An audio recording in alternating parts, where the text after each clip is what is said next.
Cleaning Nation, welcome to another episode of the Grow My Cleaning Company podcast. As always, we want to start the show by, quite frankly, telling you that you're awesome. We love you. We do this show solely and only because of the support that we get from you guys. So please keep up the great work of sharing the shows, for giving us great reviews, subscriptions, rating, reviews on iTunes. Like us on Facebook. Not on Facebook, on what's it called? YouTube. I don't know. Maybe some of you guys have heard of that. I try to keep up with the comments that you guys leave and respond to you. So keep up the interaction. We love you, and that's why we do it. If you're listening to the podcast, check out the YouTube channel. If you're watching us on YouTube, subscribe to the podcast. No matter what, growmycleaningcompany.com has all the good stuff that you need to grow your cleaning company. I'll give you a little hint. I'm almost always putting up free trainings or new kind of content and material to help you guys get better. So growmycleaningcompany.com. Check it out and see what we've got going on there. Today, we are chatting with return guest Peter Weiss from Total Maintenance Services. Total Maintenance Services has been serving the state of New Jersey and Eastern Pennsylvania with commercial cleaning, floor cleaning, and handyman services for 14 years. If you want to reach out to Peter and his team, you can get a hold of them at www.totalservices.org. Peter, welcome back. Hey, Mike. Good to be back. Hey, so give us a little update about what we chatted about last time, and I'll try and put a link in the show notes to your other podcast, so people that love themselves some Peter can get more. Tell us what happened last time, and if you've got an update, we'd love to hear it. Yep, I think it was probably about 6 months ago. I had questions about growing my business and how I keep it growing. I wanted to hire a salesperson, so I was looking for some advice on if I should look for someone with experience in the business or look for someone who just had no experience and train them from scratch. You had thought that the best way, or you were pretty frank about going with someone outside of the business, so I can kind of train and show them the way we do things, and they wouldn't be too set in their ways if they're doing it poorly in the past. So we did go that route. We did hire a full-time salesperson a couple months now, and we're basically training them the way we want to train them. So far, it looks so good, but we're hoping for the best. We're hoping, he continues to work hard, and we think we're headed in the right direction. Cool. Love it. And like I said, I'll put the link to that in the show notes. If you guys want to check out the full kind of setup, it'll be there for you. Well, what's going on in your world today? Now that we've got the sales guy or gal hired, hopefully that's working. It sounds like it's working out well so far, so good. Sometimes it takes a while to kind of really know what those guys or gals. What's up new and noteworthy today that we can talk about? Yeah, I mean, we're giving the person that we hire time, obviously, to build up a pipeline of contacts. We know it's not, and just from past experience, it will take a couple months to see more accounts we believe start to come in. But my real question, and I kind of go back and forth on a nightly basis, I'm looking at other people to possibly hire for sales. I'm thinking about hiring telemarketers. I want to continue growing my business, but there's always this question on how much to put and invest into a budget for marketing for new accounts and how much to keep as profit for myself. And I don't think I really ever know the answer. I'm afraid sometimes I want to take the plunge. I see someone I think is really might be really good, but at the same time, I'm afraid I'll hire them and then say, I don't feel like I'm making enough money to keep for myself, and I don't want to get rid of someone after I've recently hired them. Okay. I love that question because it shows really you're thinking through the business in a pretty thoughtful manner, which is important. So, and I've got a ton to say. So first and foremost, a lot of that is going to depend on your goals. If you want to go fast growth, sometimes the faster you grow, there's more, I don't want to say need, but oftentimes that's going to require more money at risk.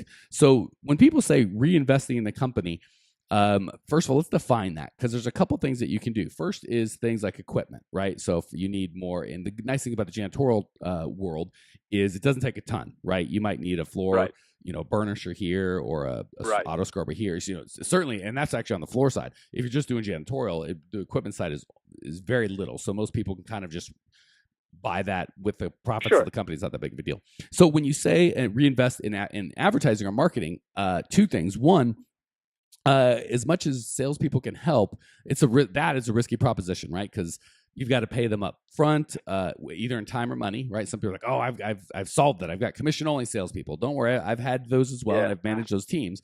Don't be fooled. They cost you.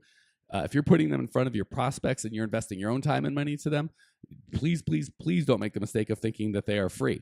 If you are paying them either a commission or a salary, it's just the time, the money, I don't say the risk, but you're introducing them to all of your customers, which is a huge asset of your company. So don't be fooled. They're never free.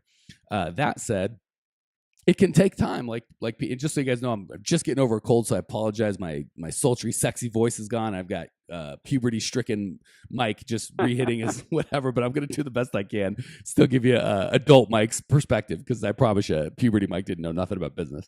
So that said, salespeople can be great, but they're expensive. They take time to get going. They're risky, right? You might have one for 3 or 4 months and realize this guy or gal wasn't a fit. So I'm a big fan of marketing or client attraction systems.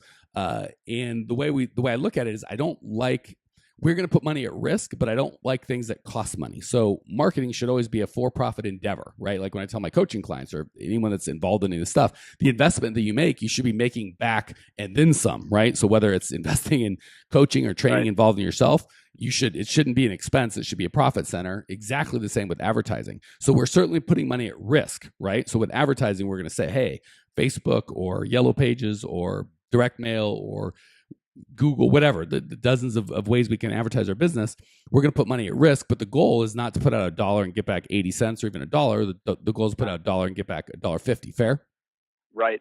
Okay. It better be. Yeah, it has to be. It has to be. Exactly. You're right. So I just want to be clear. First and foremost, the good news is about the cleaning company, there should be minimal reinvestment in that. The hard things that we need, sometimes it's like, well, I want to get office space, and that might be kind of that's not really. I mean, I guess that could be considered reinvestment. The materials that we need to actually do the job is usually very nominal. So I'm a big fan of not having a bunch of cash sitting around. Depending on the business, I like to have somewhere between 15 and 30 days of cash. So if I'm doing 10 grand a month, $5,000 to $10,000 of cash is all that I want. If I have less than that, I get a little nervous. If I have more than that, I'm like, this money should be in advertising or should be doing something that's going to bring me a return. Just sitting in the bank is a guaranteed no return.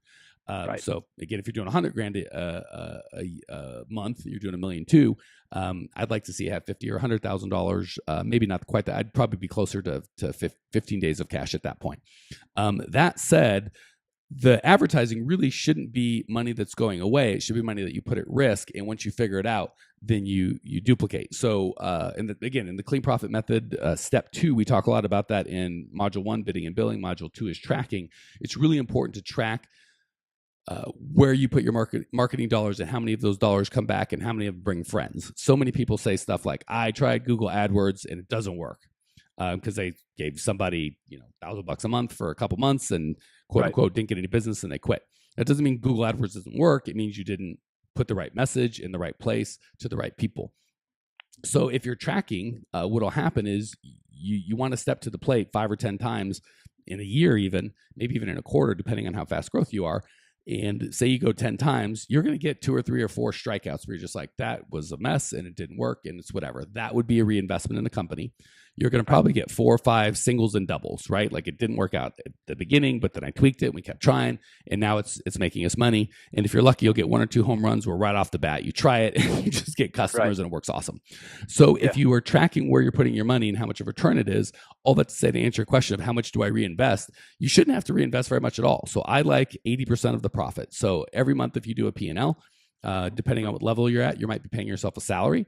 And maybe after that month, you make $2,000 or $3,000 of profit on top of the salary that you're already paying yourself. You might say, I'm going to take 80% of that profit out of the company for myself and then leave 20% in. And again, if you've got 20 days of cash sitting around already, I might take 100% of the profit out, right? If I don't have cash, I'm going to leave it all in. Did that answer your question? Right. I know I talked a lot. I don't know if I answered your question or not. Yeah, that it definitely does. I mean, I've listened to every one of your podcasts. I've listened to hundreds of them, I guess you have now.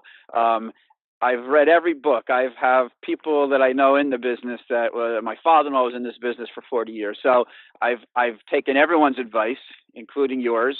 And really, I've been doing this now for 14 years. So I've kind of gotten to the point where, I do have money coming in to afford to live on, and I'm able to now put money into savings and also invest in. I have a cushion in my account to handle when receivables aren't coming in on time. So that's not even where my concern is right now at the point of my business, since I've I'm not starting it new, and I have different concerns. My real concern is, since business is pretty good now, could change any second. Do I take, if I'm making more money now because business is good, should I be keeping that as profit, or saying, which I kind of like to say, is I'm going all out and taking a chance because I know I'm going to lose some of those really good accounts, that they will come. So do I really, really kind of blow out my sales, my marketing budget to try to compensate for when those good accounts will eventually end? Okay. Yeah, great question. So I'm a big fan of consistency. And I love what you're doing. A lot of people do the opposite, which is, oh my gosh, I don't have any customers. I'm broke. I got to go spend a bunch of money on marketing, and I do it under duress and in a stressful situation. And that's a great recipe to kind of, I don't want to say fall for, but buy marketing that somebody sells you. Maybe it works, maybe it doesn't. I like that you're looking at it the way you should be, which is I want to have client attraction systems working all of the time. So I'm a big fan of percentage of sales. For me, marketing should be, or client attraction in the janitorial company, certainly on the commercial side, should be 5 to 10% of your monthly revenue, whether you're doing good or whether you're doing bad, right? It's a crazy thing for people to go, I can't afford marketing. Ooh, okay, that's a problem. That means you're not bidding or billing properly. Again, that's why step 2 of the clean profit method, make sure you're doing all this stuff. And I like 5 to 10% of the sales, and I like that you get, when things are bad, we do marketing activities and create systems that bring in clients, whether you work or not. When we're doing well, we do marketing activities and we create systems that bring clients in and out. So I like that 5 or 10%.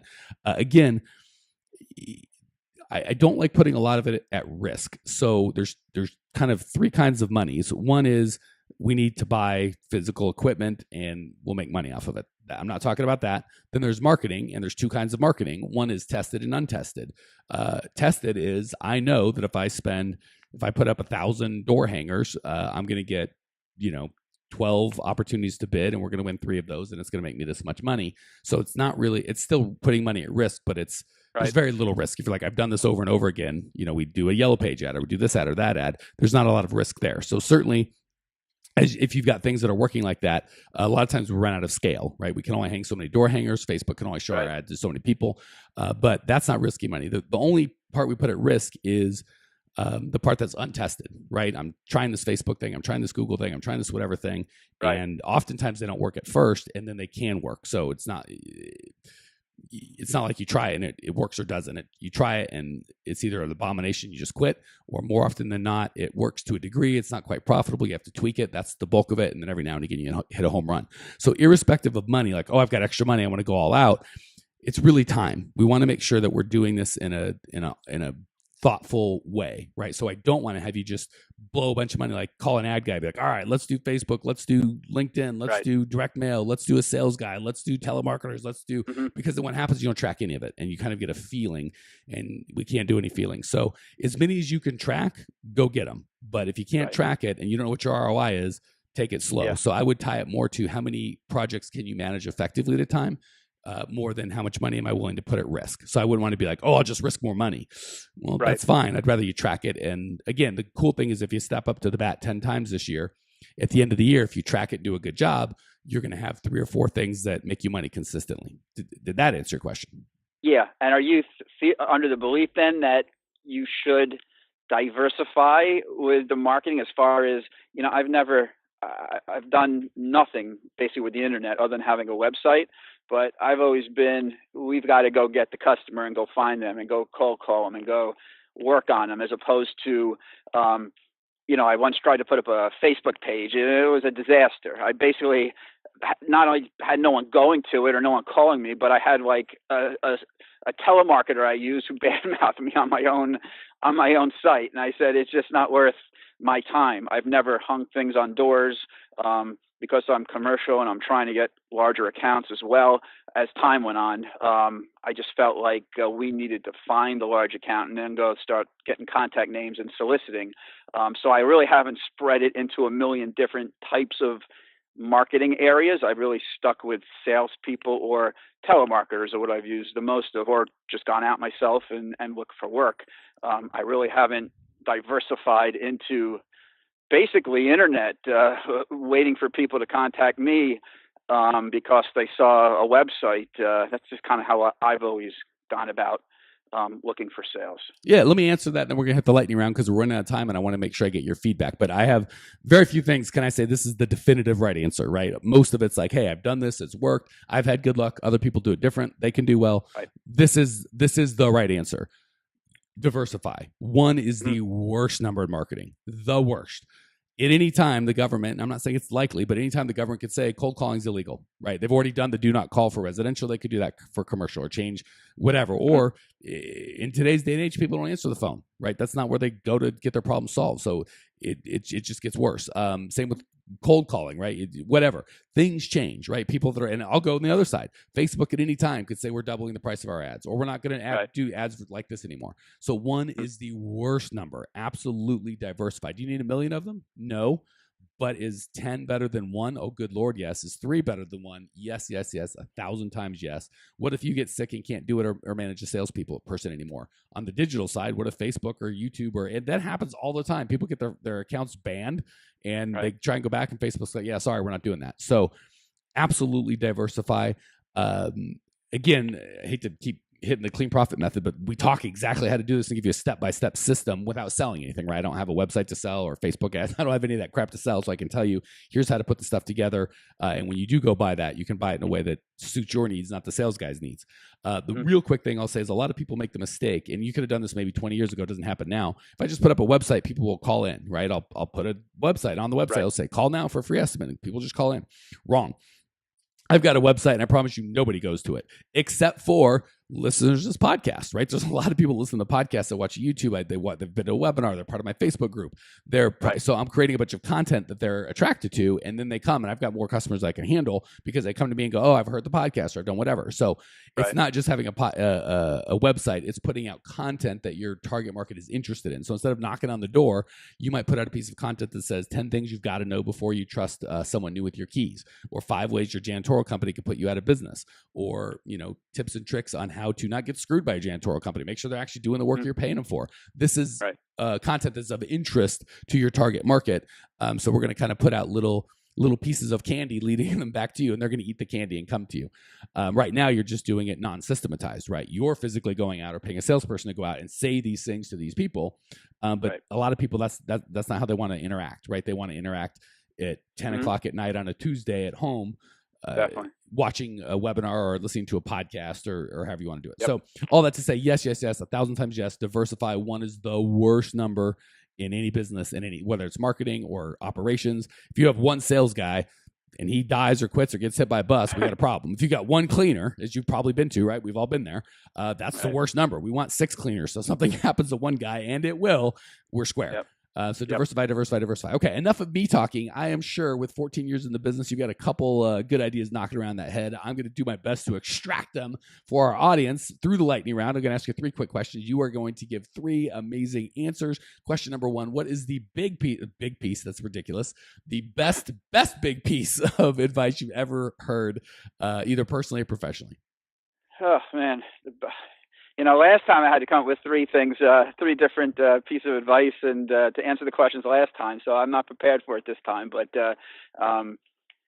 basically, it's and a lot of the other people on the show say it. You just can't stop. If you stop in this business, at least in commercial cleaning, you're going to be going backwards. So if you're not moving forwards, you're moving backwards. I've always grown my business every year, except when we had, a recession. But there's no sitting back and enjoying what you have, because things can change tomorrow. 3 people are going to call and cancel, and it was for no reason, even of your own fault. So it's just to constantly just keep going in this business. Everyone's always told me that, but it's the truth. If you try to take 6 months off and just enjoy yourself and not look for more business, you're going to find out in 6 months, man, I wish I didn't do that.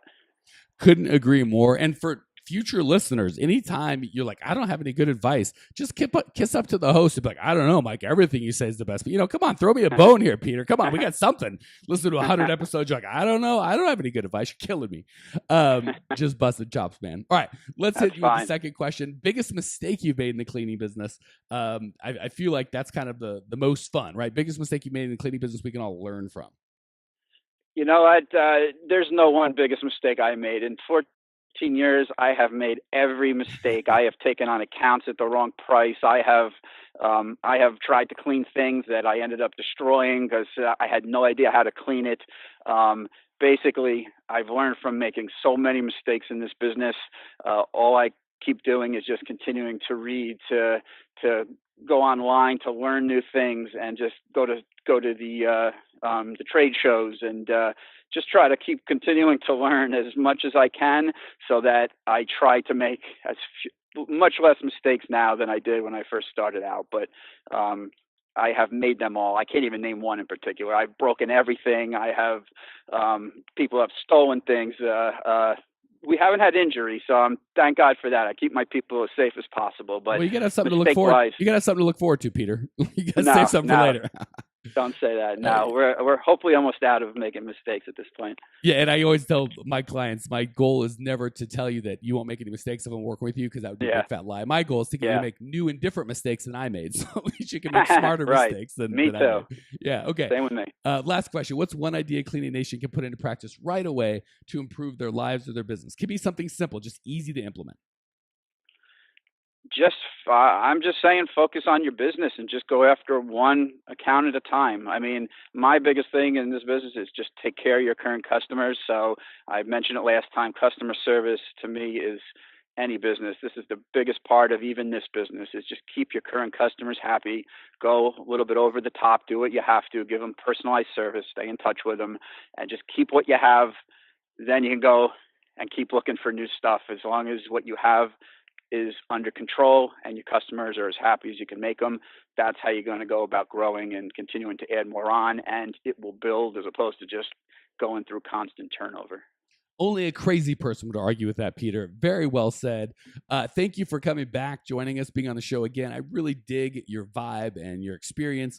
I appreciate you. I know Cleaning Nation appreciates you. Cleaning Nation, if you want to check out Peter's show notes page, get all sorts of cool, amazing free content I've given you, learn more about the Clean Profit Method and 9 steps you need to grow your cleaning company, it is all at growmycleaningcompany.com. Check it out now. I will see you there.